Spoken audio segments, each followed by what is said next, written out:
یہ جو درخت میرے ساتھ نظر آ رہا ہے نام ہے سائزیجیم کیمینائے. اس کی چھال، پھل، بیج، پتے سب ادویات کے طور پہ استعمال ہوتے ہیں. جامن کا درخت ہے یہ، اور تمام جدید تحقیقات، فورن اینڈ لوکل ریسرچز اور کلینکل ٹرائل سے یہ پتہ چلتا ہے کہ یہ درخت، یہ جامن، یہ ذیابیطس یعنی شوگر کے کنٹرول میں بہت زبردست اور بہت فائدہ مند ہے.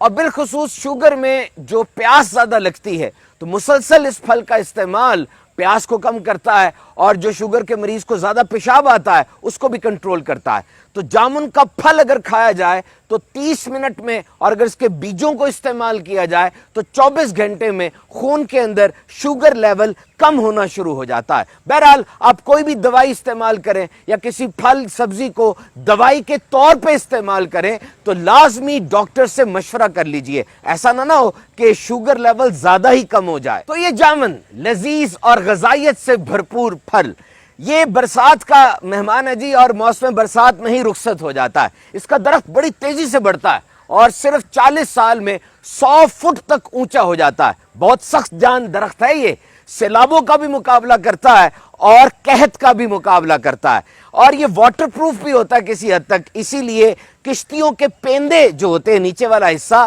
وہ جامن کے درخت سے بنایا جاتا ہے. کھیلوں کا سامان بھی اس سے بنایا جاتا ہے. پھول اور پھل اس کے خوشبودار ہوتے ہیں اور اتنا پھل لگتا ہے کہ نیچے درخت کے سارے پھل بکھرے بکھرے نظر آتے ہیں. And it's a blood purifier, یہ خون کی صفائی کرتا ہے، اور جسم کے اوپر جو کیل، چھائیاں، پھوڑے، پھنسیاں وغیرہ ہو جاتے ہیں تو سکن ٹریٹمنٹ کے لیے ایک بڑی زبردست چیز ہے. آنکھوں، دانتوں اور مسوڑوں کو مضبوط کرتا ہے، اور پورے گیسٹرو انٹسٹائنل ٹریکٹ یعنی یہ جو نظام ہے سب کو بہترین طریقے سے صاف کرتا ہے. تو جامن کا آبائی وطن تو برِ صغیر ہے، لیکن یہاں سے یہ پوری دنیا میں پھیلا. 1911 میں یونائٹڈ اسٹیٹس آف امریکہ کی اسٹیٹ فلوریڈا کے اندر اس کو متعارف کروایا گیا، اور ریسرچ گیٹ کی ایک طویل ریسرچ کے مطابق جامن اینٹی بیکٹیریل ہے، اینٹی انفیکٹو ہے اور اینٹی ملیریل بھی ہے، یعنی عام وباؤں کو، بیماریوں کو دور کرنے کے لیے بطور دوا استعمال ہوتا رہا.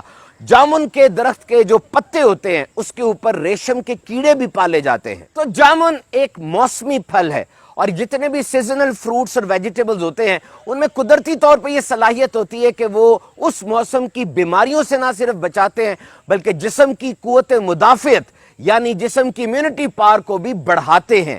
تو یاد رکھیے the rule is plenty and variety. کوئی ایک چیز نہیں بلکہ دن میں بچوں کو خاص طور پہ 800 گرام پھل اور سبزیاں استعمال کرنی چاہیے، اور یہ پلینٹی یعنی زیادہ تعداد میں ہو اور ورائٹی میں ہو. کوئی ایک چیز ساری ضرورت پورا نہیں کرتی. بلا شبہ جامن بھی اللہ تعالیٰ کی ایک بہت بڑی نعمت ہے، خوب استعمال کیجئے لیکن احتیاط کے ساتھ.